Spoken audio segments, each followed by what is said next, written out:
Hey, so one of the issues that I have been told Wasabi struggles with is resource guarding. This is his bed, and he is obsessed with it, as you can see. He will hump it. He will compulsively need to be with it. I mean, as you can see. So I'm going to put this thing down on the floor and try to seize this as an opportunity to assert ownership over this bed the same way I did when I was feeding him, which is a different video that you will see.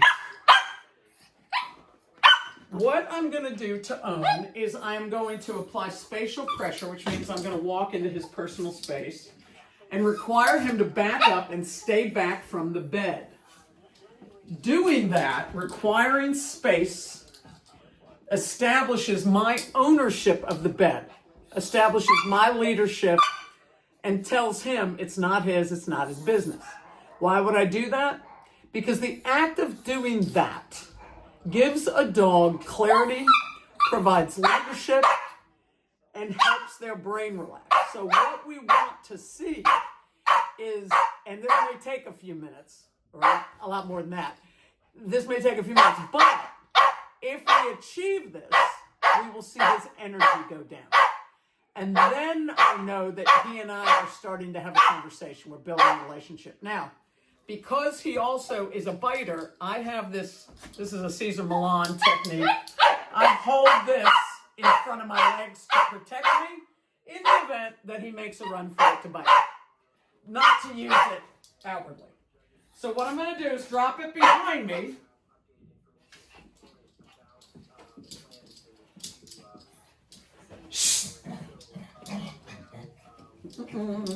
So I start out with blocking.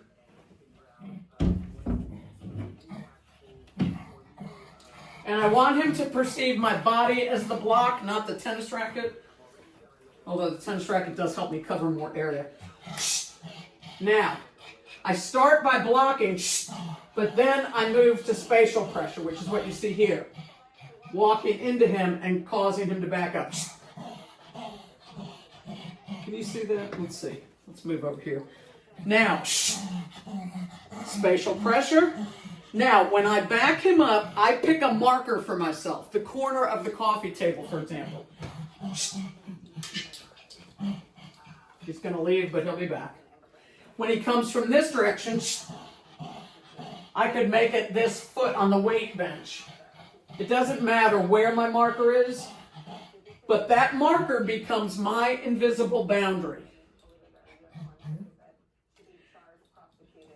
If I have an invisible boundary, if I have a marker, then subconsciously, every time he gets near my boundary, where he is right now, my energy will shift. He will start to pick up on that like an invisible fence beat. I make the sound just to get his attention. Now, if he wants to cross over here, I'll allow it. Now, I need to pick up from whatever direction he's coming from. I need to pick up a marker in that direction. Let me see if I can turn my camera here. Here he is. Okay. Good. Here we go. So you can see right here, this is my marker. Invisible line. Corner of the table, invisible line. So depending on the direction the dog is coming from, I will have a different invisible line. So here's his target, the bed he loves. And I'm saying to him, stay away from that bed. It's my bed. Now the sound will start to take on its own meaning if every time I make the sound I get up and back up.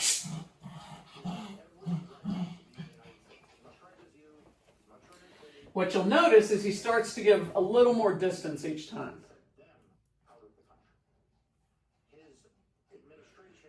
And there we go. The sound stopped him before my boundary that time. So what I want you to notice is I am not talking to him. I am simply making a sound to get his attention and then applying spatial pressure and causing him to back away. Backing away and giving distance in the brain of a dog is showing respect for my ownership of this bed. Why do we care that I own the bed? Because it is something of very high value to him. And so that helps me assert that I'm the leader. He needs a leader desperately. Dogs don't follow. Dogs can't, in the heat of a stressful moment, dogs are not going to follow the lead of someone they don't trust who has not proven themselves a leader. So we may have to do this, 20 times. It doesn't matter, however many times. Some dogs may only need 5 repetitions. Not this dog. Now, once he starts settling, so I make the sound, I walk toward him. The sound itself will start causing him to stop. Follow through.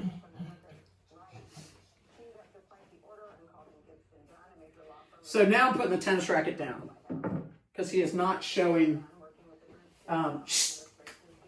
he's growling a little bit, but not threatening. So you see how he's starting to hang back a little bit. Now I do what we call proofing. I start putting myself in a position where if he made a run for the bed, I wouldn't be able to stop him, right? So, for example, if I come over here by the TV, he has access. And you see my sound just stopped him. That tells us that he and I are starting to build a rapport. Now, I'm over on the sofa, out of camera. Here I am. I'm behind the table. So when I went that far away, he felt a little more emboldened. So that proofing tells me that if I go too far, he's going to go for it.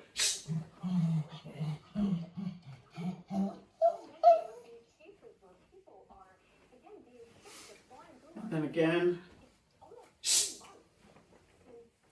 So the reason that I'm not wasting any time is because when he starts to get close to my boundary here, my invisible boundary, he also starts to stare and fixate on the bed. So I know that his brain has not relaxed enough yet.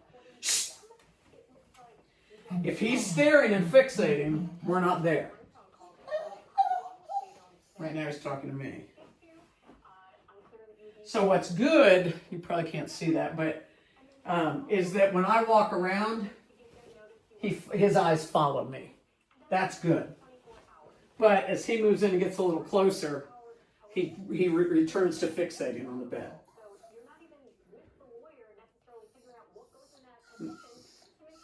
So a little bit of whine. He's hoping that he can convince me. But when he starts to understand, when I establish with him, however long it takes, that when I say back away, I mean back away. But you hear how the sound, there's a little bit of conversation, but the crazy whining, the pacing, the nuttiness is dialing down.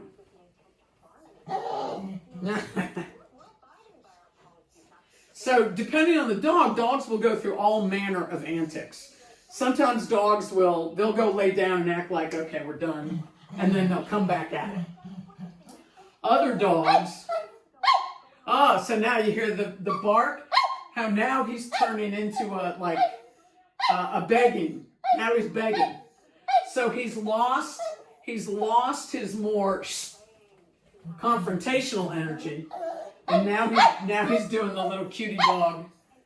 And so I'm not talking to him. I'm doing exactly what I've done the whole time. Spatial pressure.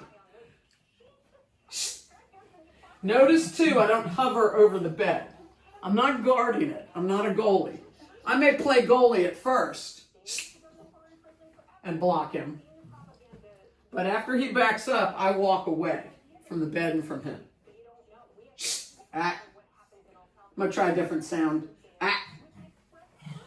Doesn't matter what sounds you use. I'm looking for something that'll really resonate with him.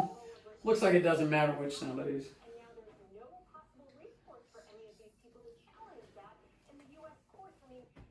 Now, I don't know if you can tell in the camera angle, but this time he didn't come all the way to my boundary. This time he's about a foot behind my boundary. That is progress.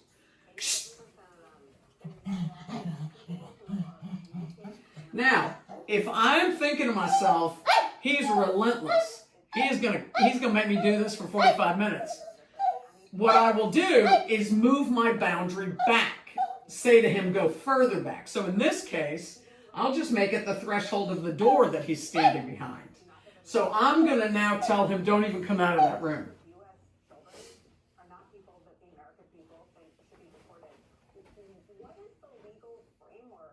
Sometimes saying, so you notice that the minute I said that was my boundary, the minute I got it in my head,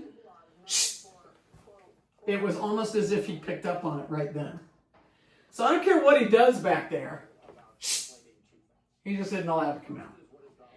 So if a dog is not calming down at a rate that feels good, and you want to give him plenty of time, but if a dog's not calming down, move the boundary back. More distance promotes more calm, promotes more respect. And this has nothing to do with sending him to a room. That happens to be the only entrance or exit to that room. But I'm not trying to shut him in. That's just a good boundary.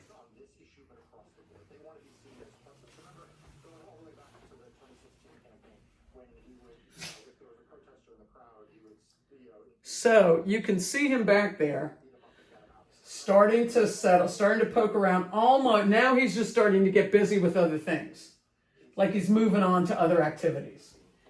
That is an indication that he is on his way to surrendering. It still could take another 15 minutes. But the fact that he's sort of poking around and losing his laser focus